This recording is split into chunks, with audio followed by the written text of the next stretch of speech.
हाय मित्रांनो, हा ब्लॉग बनवण्याचं एकच कारण आहे की स्वतःसाठी जगा, स्वतःसाठी काहीतरी करण्याचा प्रयत्न करणं, स्वतःचा रस्ता स्वतः निवडा. या जगामध्ये पैशाशिवाय कोणीच कोणाचं नसतं. स्वतःसोबत काय घडलेल्या गोष्टी, स्वतःच्या आयुष्याबद्दल काही गोष्टी अनुभवल्यामुळे काही गोष्टी समजून अशा जातात की वेळेनुसार सगळं काय बदलून जातं. ज्या लोकांना आपण स्वतःपेक्षा जास्त महत्त्व दिलं, स्वतःपेक्षा स्वतः जास्त विश्वास केला, ते कुणी पण काही नसतं, सगळं काही मोहमाया. अरे एखादा महिना घरी जरी पेमेंटमधून एक वेळेस पर्सनली काही अडचण असली किंवा एखादा महिना असो एखादं पेमेंट आपण घरी नाही देऊ शकलो, अरे आई पप्पा सुद्धा, स्वतःची फॅमिली सुद्धा आपल्याला व्यवस्थित बोलत नाही. तर विचार करा यार, जर स्वतः आपण कुणाच्या आयुष्यासाठी कुणासाठी एवढं झुरत असो,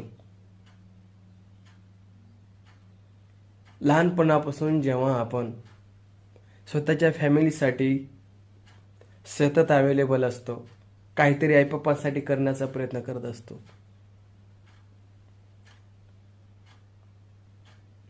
माझं उदाहरण सांगण्यासारखं एवढंच की मी स्वतः 2010 मध्ये बहुतेक शाळा सोडलेली.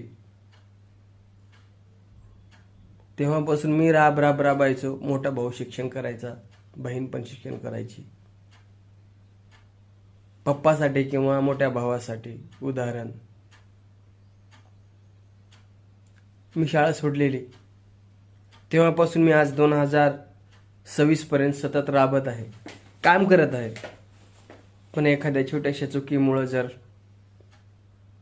स्वतःच्या स्वार्थासाठी स्वतःसाठी काहीतरी करण्याचा प्रयत्न केला होता, स्वतःसाठी काहीतरी स्वप्न बघितलं होतं, त्या स्वप्नाच्या आधारानुसार जर मी सगळ्यांच्या नजरेमधून उतरलो असेल, त्यावेळेस फॅमिली सुद्धा साथ सोडते. डोक्यामध्ये ना असं वेगळं चक्र असतं की यार कुणासाठी तरी जगून बघावं, कोणतरी आपलं मानलेली व्यक्ती कधीतरी आपली साथ देईल किंवा न देईल या विषयावर स्वतःसाठी काहीतरी करण्याचा प्रयत्न केला तर स्वतःच्या पदरी काहीच नाही पडत मित्रांनो. त्यासाठी जोपर्यंत पैसा नाही कमवला जाणार ना, तोपर्यंत आपलं कुणीच नाही होणार. जेव्हा पैसा कमवला त्यासाठी पैसा कमवा मित्रांनो.